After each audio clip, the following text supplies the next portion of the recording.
السلام علیکم ناظرین، یہ ہے آپ کا اپنا چینل اردو لیب ٹیچر۔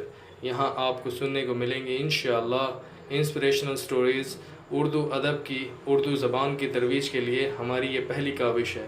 اگر آپ کو ہماری اس کاوش کے اندر کوئی کمی بیشی نظر آئے تو بلا جھجک کمنٹ باکس میں اپنے کمنٹس کا اظہار کریں، ویڈیو کو لائک کریں اور ہمارے چینل کو سبسکرائب کریں تاکہ نئی آنے والی ویڈیو سب سے پہلے آپ کو مل جائے۔ مزید وقت ضائع کیے بغیر ہم اپنی سٹوری کی طرف چلتے ہیں۔ بسم اللہ الرحمن الرحیم۔ والدہ نے چوتھے بیٹے کا نام عمر دراز رکھا تھا کیونکہ پہلے 3 نوزائیدگی میں چل بسے تھے۔ وہ ہم سب کو بہت پیارا تھا۔ اماں کی خواہش تھی پڑھ لکھ کر میرا فرزند بڑا آدمی بنے، لیکن والد کہتے تھے دعا کیا کرو عمر دراز نیک ہو اور اچھا انسان بنے، کیونکہ جو نیک ہوتا ہے وہی بڑا آدمی ہوتا ہے۔ بڑا آدمی بننے کے دونوں کے ذہن میں الگ الگ تصورات تھے، مگر دونوں اسے اعلیٰ تعلیم دلوانا چاہتے تھے۔ اگرچہ وسائل کم تھے، روکھی سوکھی کھا کر بھی ہم خوش تھے کہ چھوٹا سا ذاتی گھر تھا اور فکر و فاقہ کوئی نہ تھا۔ عمر کو پڑھائی سے لگاؤ تھا۔ 5ویں جماعت میں اول آیا تو وظیفہ ملنے لگا۔ وہ ہر وقت کتابوں میں گم رہتا، نصابی کتابوں کے علاوہ بھی مطالعے کا شوق رکھتا تھا، لہٰذا والد اس کو لائبریری سے اچھی کتابیں لا دیتے۔ ہمارے شہر کی اکلوتی لائبریری میں عمدہ کتب موجود تھیں۔ گھر میں کتابیں آتی تو مجھے بھی اکثر پڑھنے کو مل جاتی۔ عمر اور میری ذہنی تربیت میں ان کتابوں کا بڑا ہاتھ تھا۔ تاہم ہماری بڑی بہن کو مطالعے کا شوق نہ تھا۔ وہ 5ویں کے بعد گھر بیٹھ گئیں۔ 2 سال بعد سلائی کے اسکول میں داخلہ لیا اور سلائی کڑھائی سیکھ لی۔ اب محلے بھر کے کپڑے سلنے کو آ جاتے۔ اس طرح اچھی آمدنی گھر بیٹھے ہو جاتی۔ میٹرک میں عمر دراز نے بہت اچھے نمبر لیے۔ والد صاحب نے کالج میں داخلہ کرا دیا، یہ سوچے بغیر کہ اعلیٰ تعلیم کے لیے خرچہ بھی درکار ہوگا، جبکہ وہ پرائمری اسکول کے معمولی ٹیچر تھے۔ تنخواہ سے گھر کا خرچہ مشکل سے پورا ہوتا تھا، لیکن امی جان کا کہنا تھا اللہ پر توکل ہے، وہ مسبب الاسباب ہے، وہی مدد کرے گا۔ میرا بھائی بہت خوبصورت تھا، سرخ و سفید رنگت، تیکھے نقوش، اس پر شربتی آنکھیں اور سنہرے بال تھے۔ سچ ہے حسن بھی اکثر مصیبت بن جاتا ہے۔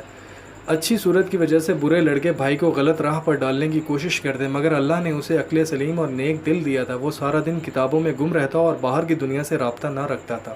اس کا خیال تھا آدمی کو بس اپنے مقصد پر نظر رکھنی چاہیے، آوارہ لڑکوں کی دوستی محض وقت کا ضیاع ہے۔ جب ان لڑکوں نے دیکھا کہ عمر کسی طرح بھی ان کی بات نہیں مانتا تو وہ اس کے پیچھے پڑ گئے اور طرح طرح سے گھیرنے کی کوشش کرنے لگے۔ گھر کے پاس ایک پارک تھا۔ عمر اکثر پارک میں شام کو 1 گھنٹہ آدھ گھنٹہ تازہ ہوا کھانے کے لیے جاتا، وہاں تھوڑی دیر جاگنگ بھی کرتا۔ بس یہی اس کا اکلوتا مشغلہ تھا۔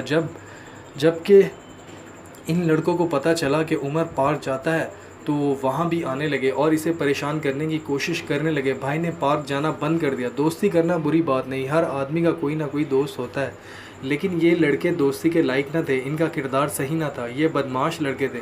عمر نے ان سے کنارہ کر لیا، لیکن انہوں نے جیسے قسم کھا لی تھی کہ ہم عمر دراز کو دوست بنا کر رہیں گے۔ عمر نے ان کی وجہ سے گھر سے نکلنا چھوڑ دیا۔ وہ کالج سے سیدھا گھر آ جاتا، کھانا کھا کر سو جاتا، پھر فریش ہو کر پڑھنے بیٹھ جاتا۔ دوستی کے خواہاں ان بد کماشوں نے کالج میں جب دیکھا کہ یہ کسی صورت برائی پر مائل ہونے والا نہیں تو پارک آنے لگے۔ عمر نے پارک جانا ترک کر دیا، خود کو گھر میں تو محصور کر لیا تو یہ گھر تک پہنچ گئے۔ روز شام کو دروازہ بجاتے، یہ ان کا روز کا معمول تھا۔ والد صاحب ڈیوٹی سے آ کر دوپہر کا کھانا کھاتے اور آرام کرنے کے بعد ٹیوشن پڑھانے چلے جاتے۔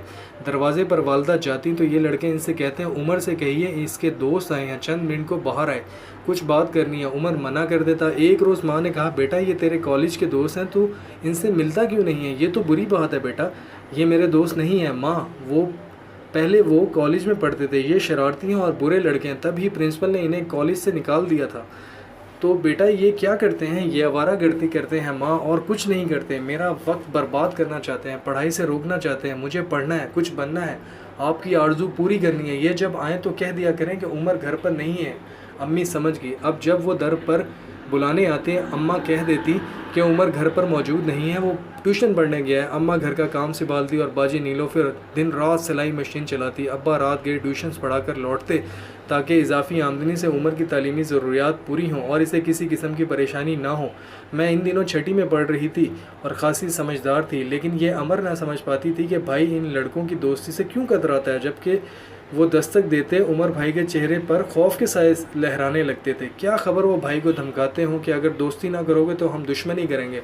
عمر گھر والوں کو ایسی کوئی بات نہ بتاتا جس سے اماں یا ہم لوگ پریشان ہو جائیں۔ وہ صرف نماز پڑھنے کو گھر سے نکلتا تھا، لیکن اب وہ مسجد کی بجائے نماز بھی گھر پر پڑھنے لگا۔ اس نے خود کو خود ہی نظر بند کر لیا۔ ایک روز والد صاحب نے پوچھا، عمر تم کالج کے علاوہ کہیں آتے جاتے نہیں ہو؟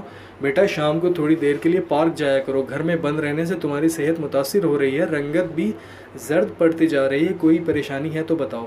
کوئی خاص پریشانی تو نہیں ہے ابا جی، لیکن پارک نہیں جا سکتا، چند بدگماش لڑکے میرے پیچھے پڑ گئے ہیں، وہ پارک جاتے ہیں، نہیں چاہتا کہ مجھے تنگ کریں۔ تو بیٹا شام کو اپنے چچا کی دکان پر آ جایا کرو، میں بھی وہیں تمہارے چچا کے بچوں کو ٹیوشن پڑھا آتا ہوں، گھر سے کچھ دیر کو باہر نکلو گے تو جی بہل جائے گا۔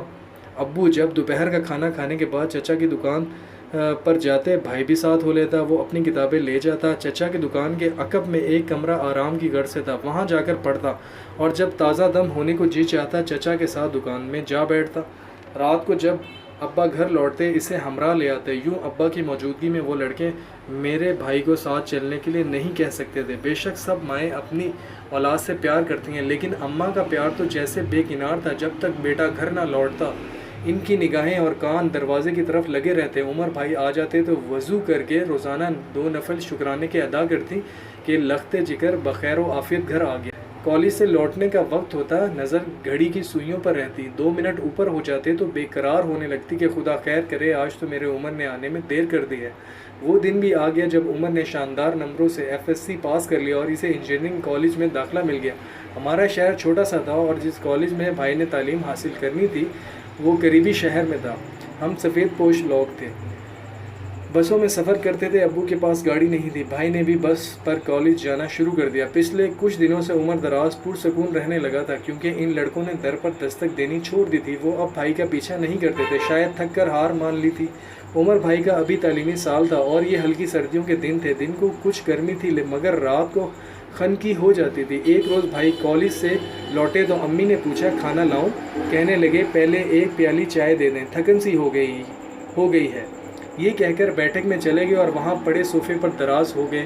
امی کچن میں کھانا گرم کرنے لگی اور میں چائے بنانے لگی۔ اتنے میں دستک ہوئی، عمر بھائی نے دروازہ کھولا، پھر در بند کرنے کی آواز سنائی دی۔ چائے بنا کر جب میں بیٹھک میں گئی تو دیکھا کہ وہ وہاں موجود نہیں تھا، سمجھی کہ اپنے کمرے میں چلا گیا ہے، وہاں گئی تو کمرے میں بھی نہ تھا۔ چائے کی پیالی ٹیبل پر رکھ کر واپس کچن میں آ گئی اور امی سے کہا کہ چائے رکھ آئی ہوں، بھائی شاید واش روم چلا گیا ہے۔ کافی دیر گزر گئی، دوبارہ کمرے میں گئی تو دیکھا پیالی ویسی ہی دھری ہے، چائے ٹھنڈی ہو چکی تھی، سارے گھر میں دیکھ لیا، وہ گھر میں نہ تھا۔ امی کو بتایا تو انہوں نے دل پر ہاتھ رکھ لیا، خدا خیر کرے کہیں وہ بدگماش نہ لے گئے ہوں۔ ماں کی ممتا تڑپ اٹھی، جانے کب سے ان کو یہی دھڑکا لگا ہوا تھا۔ ان کے گھبرانے کی وجہ یہی تھی کہ بھائی ماں کو بتائے بغیر ایک قدم بھی گھر سے باہر نہیں نکالتا تھا۔ ماں پریشان تھی کہ اتنے میں ابو آ گئے، انہوں نے ان کو بیٹھنے بھی نہ دیا اور کہا کہ ابھی اسی وقت باہر دیکھو، کسی سے پوچھو وہ نہ جانے کدھر چلا گیا ہے، میرا بیٹا ایسا تو وہ کبھی نہیں کرتا۔ ابا باہر گئے، چوک میں کچھ لڑکے موجود تھے، ان سے عمر کا پوچھا، سامنے جنرل سٹور تھا وہاں بھی پوچھا، گلیوں میں گھوم آئے، بھائی کو کسی نے دیکھا اور نہ کوئی نشان ملا۔ اماں کی جان جا رہی تھی، ہم سب پریشان۔ جب انہوں نے والد کو اکیلے گھر آتے دیکھا تو دل پکڑ کے چارپائی پر گر گئی۔ ہم سب تسلی دے رہے تھے مگر ان کے لبوں پر ایک ہی کلمہ تھا، اللہ خیر کرے، کب سے وہ بدمعاش میرے بچے کے پیچھے لگے ہوئے تھے، آج وار چل ہی گیا ہوگا۔ اماں خدا سے خیر مانگو، بھائی کسی دوست کے پاس چلا گیا ہوگا۔ ارے کوئی اس کا دوست ہے نہیں تو کس دوست کے پاس چلا گیا ہے مجھے بتائے بغیر؟ ماں نئے کالج میں کوئی دوست ہو سکتا ہے، ہم جماعت بھی تو دوست ہی ہوتے ہیں۔ ہائے خدا خیر کرے، جیسے ان کے کان اور کوئی بات سن ہی نہ سکتے ہوں۔ ابا میری ماں کی حالت دیکھ کر الٹے قدموں باہر لوٹ گئے، دوبارہ جہاں تک بند پڑا تلاش کیا، تھانے بھی گئے، یہاں تک کہ رات کے 8 بج گئے، عمر کا کہیں کوئی سراغ نہ ملا۔ تھک کر ابو گھر آئے، امی سے جھوٹ بولا کہ ایک ہم جماعت کے ساتھ کسی ٹیوشن سینٹر گیا ہے جو شہر میں ہے، کل اسی کا ٹیسٹ ہے، وہ دونوں مل کر رات کو تیاری کریں گے، مگر انہوں نے یقین نہ کیا۔ رات کے بعد صبح ہوئی، صبح سے شام ہو گئی، دوبارہ والد تھانے گئے، جب وہاں سے لوٹ رہے تھے تو گھر کی طرف آتا ہوا ایک محلے کا شخص ملا، جلدی چلو پارک میں تمہارا نور نظر پڑا ہے۔ اس وقت جب ابا کی حالت ہوئی خدا جانتا ہے، مگر انہوں نے دل کو مضبوط کیا، گھر آنے کی بجائے پارک چلے گئے۔ گھر آ کر یہ بات بتاتے تو میری ماں کا کلیجہ شک ہو جاتا۔ دوسرے محلے والے بھی ابا کے ساتھ ہو لیے تھے۔ والد صاحب بیٹے کا حال دیکھ کر برداشت نہ کر سکے اور بے ہوش ہو گئے۔ بھائی کا مضروب جسم خون میں لت پت تھا، ظالموں نے خنجر سے نہ جانے کتنے وار کیے تھے۔ اماں ادھر بن